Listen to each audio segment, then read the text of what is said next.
Abdelrahman Koulamala, ministre tchadien de la Réconciliation nationale et de la cohésion sociale, a séjourné en Côte d'Ivoire à l'occasion de la 26e édition de la Journée nationale de la paix, dont les festivités ont lieu à Djokwe, dans la région d'Iguémon, le mardi 15 novembre 2022. Avant de quitter la Côte d'Ivoire, Abdelrahman Koulamala et sa délégation ont été reçus le mercredi 16 novembre 2022 par le ministre ivoirien de la Réconciliation et de la cohésion nationale, Bertin Kwadjo Konan-Di Kakabe. Le déroulement du processus de réconciliation en cours en Côte d'Ivoire était au menu des échanges entre Kakabe et son hôte tchadien, au 8e étage de la Tour A à Abidjan Plateau. Venu du Tchad avec une forte délégation pour, dit-il, venir s'inspirer du modèle ivoirien en matière de réconciliation. Il n'y a pas meilleur hommage. Je l'ai dit, je l'ai toujours dit et je le redis, l'architecte de notre réconciliation, c'est le chef de l'État, c'est le président de la République, c'est son Excellence M. Alassane Ouattara. Si l'on reconnaît de très loin les mérites de notre système de réconciliation, on dirait alors en ce moment-là, à tout seigneur, tout honneur, toute la gloire revient au chef de l'État.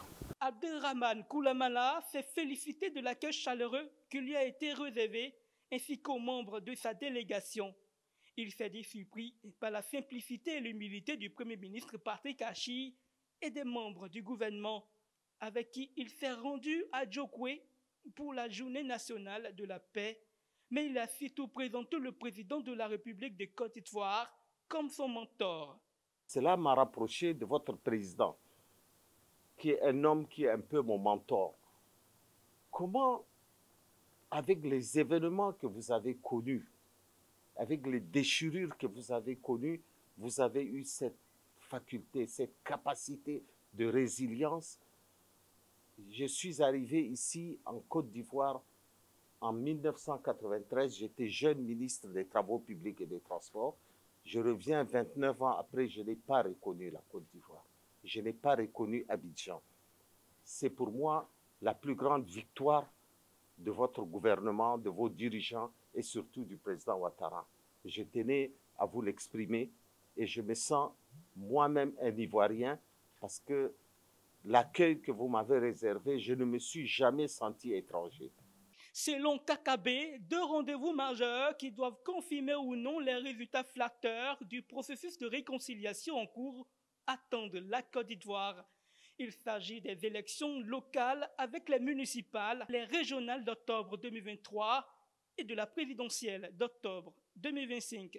Je vais vous laisser une petite matrice qui va résumer, c'est-à-dire l'organigramme du ministère, ses missions, les actions qui ont été menées avant nous par d'autres, ce que l'on a pu mener en vous en inspirant sans doute, en les parcourant, vous comprendrez très bien le chemin que nous avons choisi donc de parcourir, de suivre pour atteindre ces résultats. Mais ces résultats-là, pour l'instant, ils sont flatteurs. Mais nous, on a deux grands rendez-vous que nous préparons qui vont sans doute soit confirmer ou infirmer ces acquis que nous vantons aujourd'hui. Le premier, c'est que l'année prochaine, là, nous avons les élections municipales et régionales.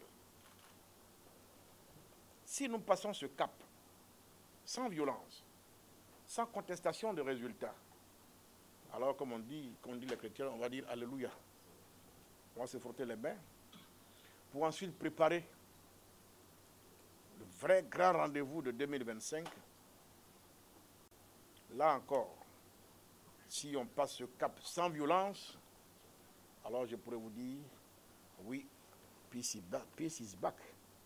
La Côte d'Ivoire a retrouvé sa paix et on peut, pourquoi pas, essayer donc de l'exporter ailleurs.